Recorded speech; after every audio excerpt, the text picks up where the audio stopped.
Hi, my name is Gulmeen Zarar Irfan. I'm an AS student and I'm doing media studies at Roots Ivy Riverview campus. For our final project, we had to make a film opening. I pitched quite a lot of ideas, but I finally decided to go with Below the Surface, which is about a girl who gets abducted due to her carelessness. And if you want to know the plot in detail, I've posted it on my blog. You can go read it there. I worked with Fazan on this project. I took care of all the pre production stuff like arranging the props, location, cast, etc. Whereas he took care of the post production stuff like editing, color grading, distribution, etc. Basically, in a sense, he took care of all the technical stuff. We both shot the project since he was acting in it, so he was unable to shoot some scenes. So, for that, I had to shoot them. So yeah, we both shot the whole opening scene. Now I'll go and start answering the CCR questions. I'll start with question number one, which is how does your project use or challenge conventions, and how does it represent social groups or issues? We didn't really try challenging any conventions. We did try to follow as many as we could, like we dressed the protagonist in dull and monochromatic clothing, and our color palette for the whole opening scene mostly consisted of dark colors. Even the exposure and brightness of most scenes is pretty low to create an ominous feeling. The last scene is an extra close up shot to create a sense of claustrophobia in the viewers. We included no background music in the dialogue scene to create suspense and use exaggerated diegetic sound like her footsteps. Was too exhausted to do anything last night. Anyway, We also included the ear piercing sound effect to really capture the audience attention and create a discomforting feeling and further add to the suspense. Violence is kind of the main theme of our story, especially as it further develops. The protagonist is depicted as a kind of an immoral person, as she is hungover when she wakes up and her room is extremely messy. She has cigarettes on her side table. On top of all that, she doesn't even bother changing her clothes before going to bed. Elizabeth is basically an outsider and an outcast, as she is emo slash gothic, which can be told by her clothing, choice of posters, and way of talking. Moving on to conventions of opening scenes. Our project gives the audience a small idea of the story and ends on a cliffhanger which captures their attention. We also included all the credits and it ends with the movie title.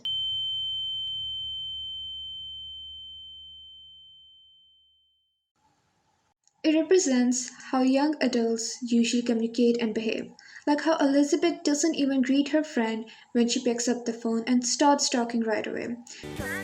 just hold your horses for a second. I just got up a bit later than usual. I've noticed a lot of people her age do that, so I wanted to include it. Her body language and behavior is of someone her age and of same disposition. Also, the way both the girls are dressed is quite similar to how people their age usually do. We try to capture just how careless people our age can be and how it can lead to disaster.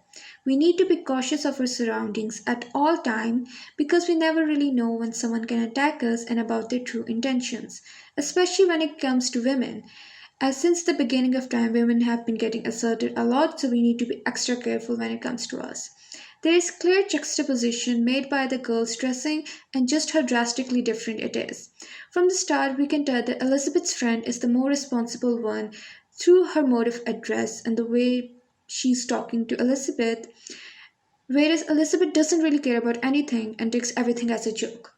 I wanted to show Elizabeth's friend as a girly person, so I dressed the actress in pink and made her wear a lot of makeup, which are considered stereotypically girly things. Moving on to question number two.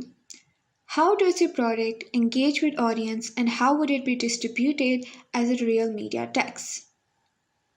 Our target audience is teenagers and young adults, basically high schoolers, and they would be able to relate to the characters and understand their way of thinking and somehow get why their characters do certain things as the story develops.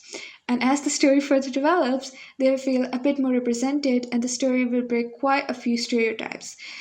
Like Elizabeth is shown to be as a careless person throughout the start, but as the story develops, they will see how she isn't just one thing. Just because she can be careless does not mean she can't be smart. She's actually an extremely intelligent girl. Her room resembles a normal teenager or young adult's person room as it is extremely messy. I get it, not everyone's room is messy, but like someone with her disposition, like their rooms tend to be a bit messier. And like she has a lot of posters on her walls, and like her bedside table is extremely messy and has cigarettes on it. Again, I get it, not everyone her age smoke, but people who are emo and gothic tend to smoke and like do drugs and stuff like that. Also, the fact that she's hungover kind of, relates to them as well. Again, going back to what I previously said, the posters on her wall are for some famous bands like Kiss and My Chemical Romance, and then shows like the End of the World, and etc. Also, Split, which is like a foreshadowing, which I'll get into further on in the video, and her body language and clothing sense. Like I said before, it is quite similar to how people her age normally dress and act.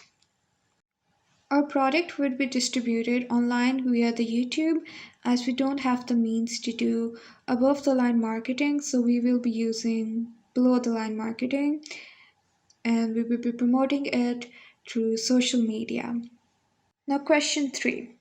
How did your production skills develop throughout the project?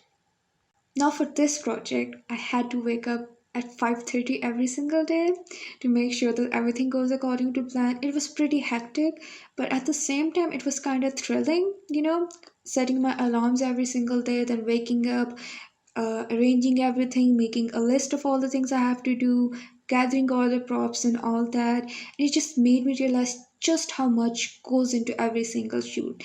For example, one day I forgot to bring this necklace that Elizabeth is wearing, and I made everyone get up early, get to the location. The location was pretty far as well. Like it's like 20 minutes from where I live, so I had to travel there. And when I got there, I realized that I forgot the necklace, and we all had to go back. Like the lightning matters a lot.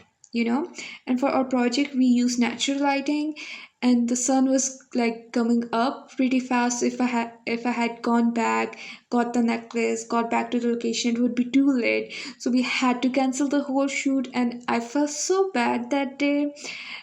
So it just made me realize just how much like everything matters, and like something so small can be so important. During this project and overall taking media studies classes have made me realize just how great foreshadowing is. Like you can tell so much detail without taking up a lot of screen time. Like that's so great, especially considering we had a time limit. So I try to do as much foreshadowing as possible. For example, there's this poster of a movie Split on Elizabeth's wall.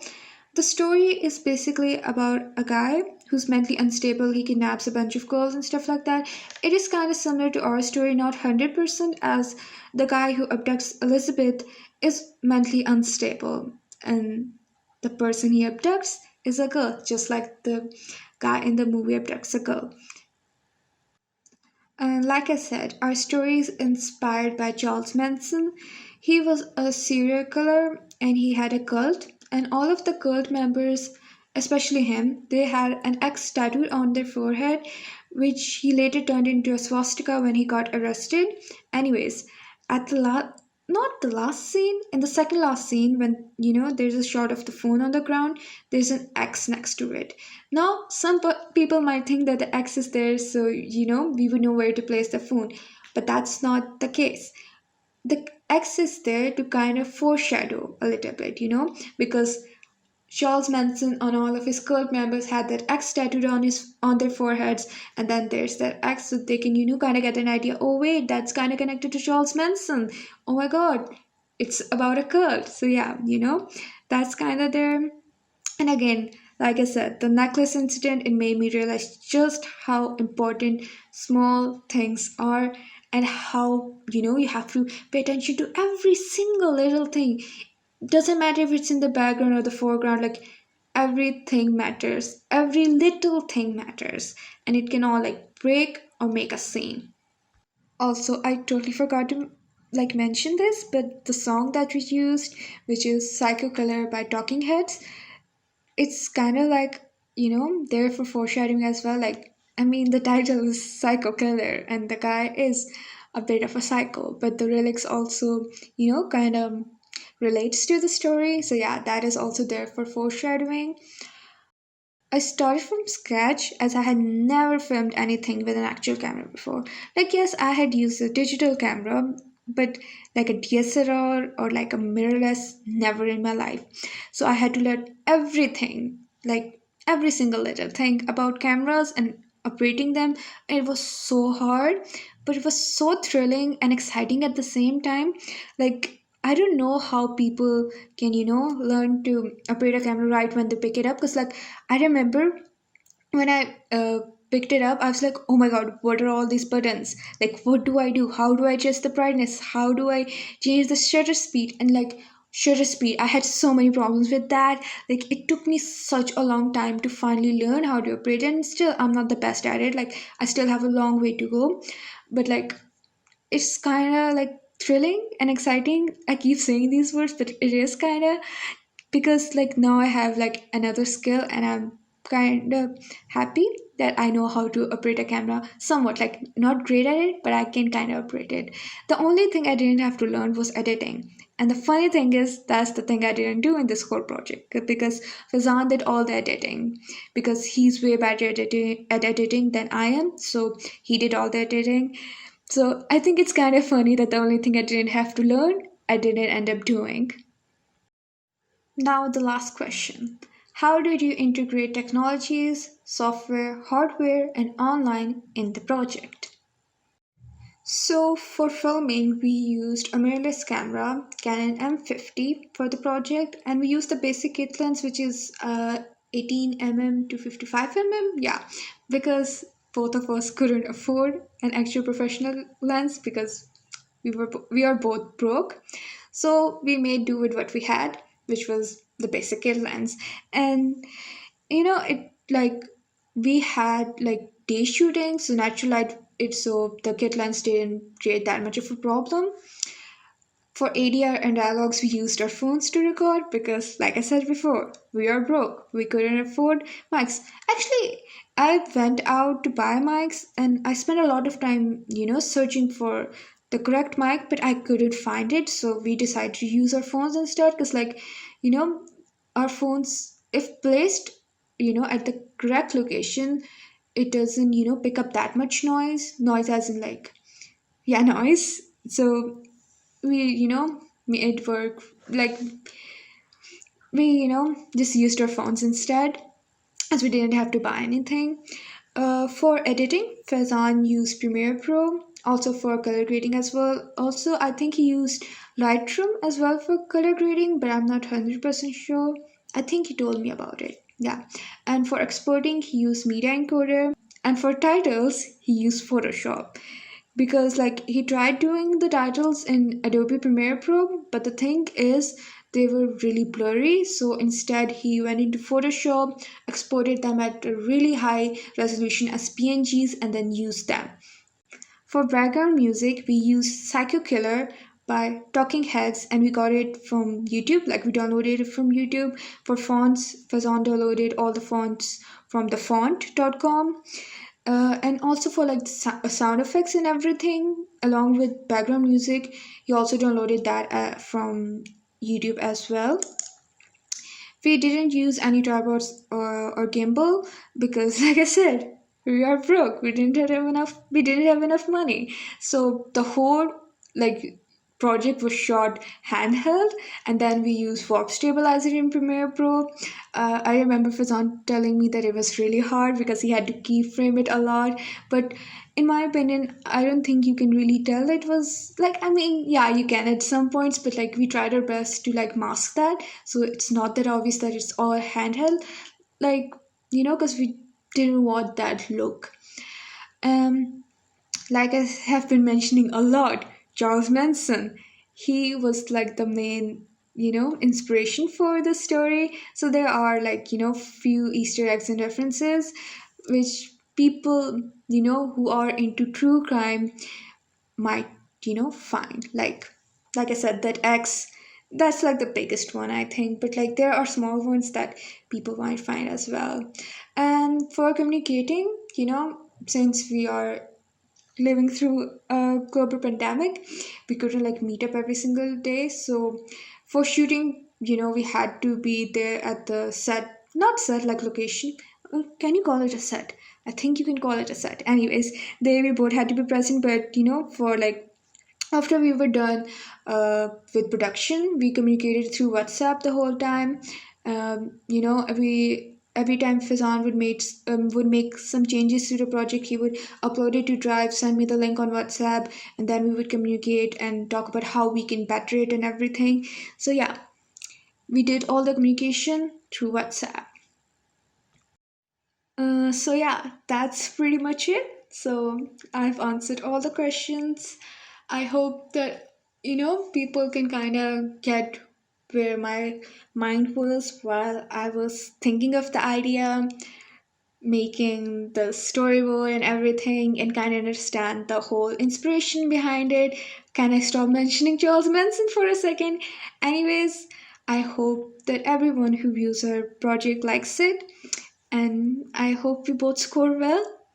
I hope so. So, yeah, bye.